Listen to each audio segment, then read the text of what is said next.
Alright, here we go again. Welcome back to the channel. Today we're diving deep into one of history's wildest stories, the haunting of King Tutankhamun's tomb. Now we all know the tale, a kid king, a cursed tomb, and a bunch of unfortunate archaeologists who thought they were just going to unearth some ancient treasure. But did they? Or did they open up a can of supernatural whoop-ass instead? You be the judge. But before we kick this off, don't forget to smash that like button and subscribe. Hit the bell so you don't miss out on any wild stories. Trust me, you want to be a part of this journey into the bizarre and the hilarious. Alright, let's start at the beginning. In 1922, when British archaeologist Howard Carter found King Tutankhamun's tomb in the Valley of the Kings. Now imagine the scene, a dusty old tomb, hieroglyphics everywhere, and a sarcophagus waiting to be opened. It's like the ultimate treasure hunt, no? Carter and his team were probably thinking, this is going to be a piece of cake. Let's just get in there, grab the gold, and get out. But, no. Spoiler alert, it didn't exactly go that way. As soon as they cracked open that tomb, people started dropping like flies. Seriously, within a few years of the tomb's discovery, several members of Carter's team died under mysterious circumstances. Like, who needs a horror movie when you have an ancient Egyptian curse coming to life, right? Now let's get into the juicy part, the infamous curse of the Pharaoh. According to legend, anyone who disturbs King Tut's rest would face dire consequences. But here's the kicker. Did King Tut even have a curse, or was it just a clever PR move as usual? A journalist named Arthur Mace, who was part of the original excavation team, died shortly after the tomb was opened. Coincidence? Maybe, but then you've got Lord Carnarvon, a financial backer of the excavation, who died from an infected mosquito bite. I mean, come on. Mosquitoes are the real killers here, not King Tut's kung fu. But the headlines read, "The curse claims another victim." And suddenly everyone's more scared of the tomb than their own bank accounts. Now let's name some names. The list of victims include George J. Gould, an American financier who visited the tomb and subsequently died from a fever. Then there's Richard Bethel, Carter's personal assistant, who was found dead in his bed. Dude didn't even get a chance to live out his "I visited a tomb" story. You've got to hand it to them. These guys turned an archaeological dig into a freaking horror show. And what's even crazier, some people said they heard strange noises and felt cold winds coming from the tomb, even when it was sealed. Maybe the tomb was just an ancient Egyptian air conditioning unit and they didn't know how to work the friggin' thing. Here's where things get even wilder. The media circus that followed. Reporters and tabloids were eating this story up as if it was the last slice of pizza at a party. They sensationalized everything, turning it into a nationwide panic. I mean, it was the early 20th century. People were ready to believe anything. Death follows King Tut's tomb, and the curse strikes again. Made the rounds. You'd think they were responding to a zombie apocalypse. Meanwhile, scientists and historians were just rolling their eyes, trying to explain that these deaths were mostly due to accidents or natural causes.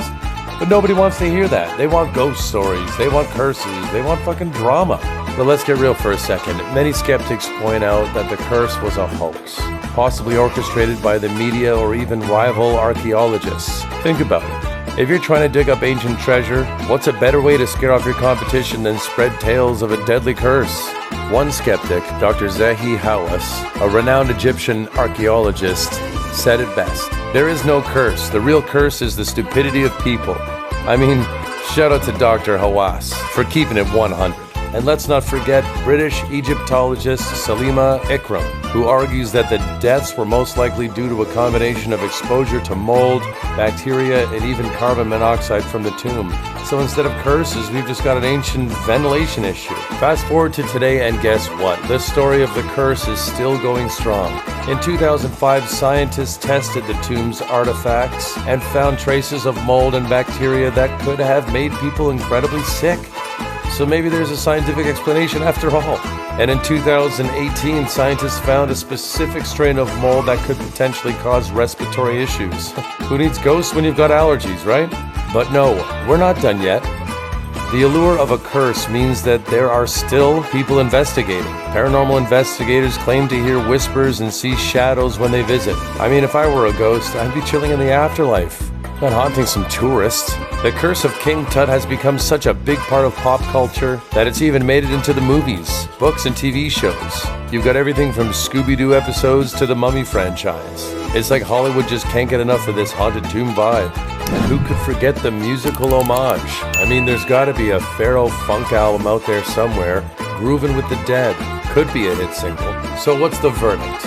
Is the haunting of King Tut's tomb real, or is it just a bunch of stories cooked up for the tabloids? I want to hear from you. Hit the comment section and let me know your thoughts. Do you think King Tut's ghost is still out there, or is it just one big misunderstanding? And if you haven't yet, smash that subscribe button. Trust me, you do not want to miss out on our next deep dive into the wild and the wacky.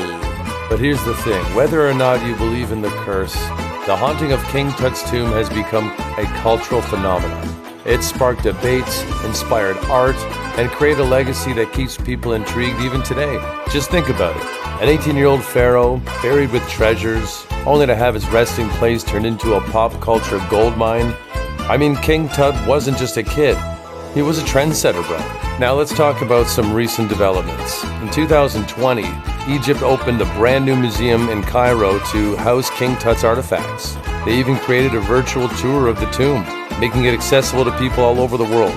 But with all this modernization, will the haunting stories continue, or will they fade into the background as people become more interested in the digital experiences rather than ghostly legends? It's like the allure of the cursed tomb may start to lose its charm, but hey, maybe the ghost of King Tut will start a TikTok channel and keep the legend alive. You never know. Speaking of ghosts and modern day experiences, let's talk about some people who've claimed to have encountered the spirit of King Tut or felt his presence at the tomb. Tourists, paranormal investigators, and even some locals have shared their spooky stories. One tourist reported feeling an overwhelming chill as they stepped into the burial chamber. Another claimed to have heard whispers in the silence of the tomb, as if the pharaoh was trying to communicate from beyond the grave. One reporter claims, "Every time I investigate the tomb, I can't shake this feeling of being watched. It's eerie.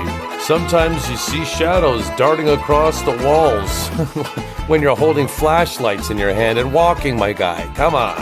So are these figments of our imagination, or is there something genuinely eerie about this ancient site?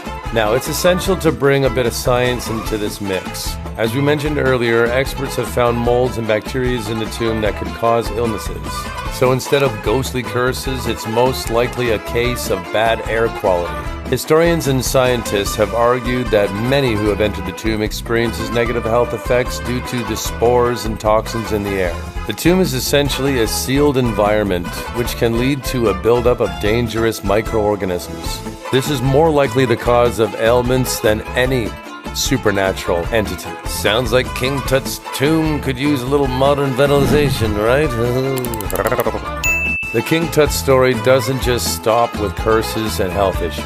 It has sparked numerous conspiracy theories and cultural impacts worldwide. Some conspiracy theorists believe that the Egyptian government covered up all the true nature of the tomb's curses to protect the tomb's industry. They claim that keeping this ghost story alive helps draw more tourists to Egypt, making it a money-making machine, which isn't far from the truth. I mean, let's face it, Egypt thrives on its rich history, and if it's haunted, even better. Who wouldn't want to snap a selfie with a ghost in the background, know what I'm saying? Now let's talk about some historical figures that have been fascinated by King Tut's tomb. Even my guy Winston Churchill was said to be intrigued by the tomb and its treasures. During the 1920s, many influential figures visited the site, eager to experience the mystery of the ancient world. Imagine being a dignitary back then. Stepping into a tomb that had been untouched for thousands of years, you'd feel like Indiana Jones, right? But without the cool hat and whip. But I'm sure you could find one in the gift shop. Da da da da da da da da da da da. Alright guys, so what's the verdict? Is the haunting of King Tut's tomb real, or is it just a bunch of stories cooked up for the tabloids? I want to hear from you. Hit the comment section and let me know your thoughts. Do you think King Tut's ghost is still out there, or is it just one big misunderstanding? And if you haven't hit that subscribe button by now, I am pissed. Trust me, y'all.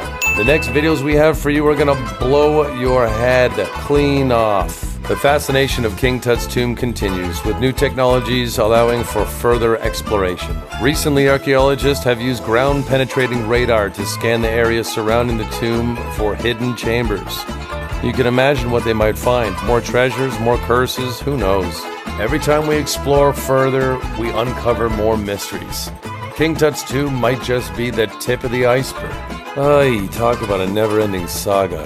So what's next for King Tut? As technology advances, we will learn more about the tomb and its secrets. Will the curse turn out to be just some elaborate marketing scheme, or is there something supernatural lurking in the shadows? The future of King Tut's legacy is bright and mysterious. Museums around the world continue to showcase his artifacts, and films about him keep popping up, keeping the legend alive.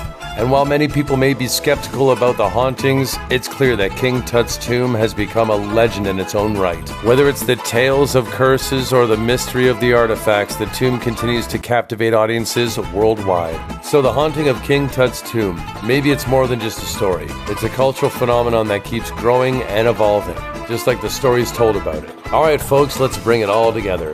The real curse. It's not about the deaths or the eerie tales. The real curse is about how easily people buy into the sensationalism. It's a reminder that we should approach these wild stories with a grain of salt and maybe a little humor peppered in there. Because at the end of the day, if you can't laugh about cursed tombs and haunted pharaohs, what's the point? So whether you're a skeptic or a believer, one thing's for sure. The story of King Tut's tomb will continue to haunt our imaginations for generations to come. Make sure you like this video, share with your friends, and subscribe for more crazy content.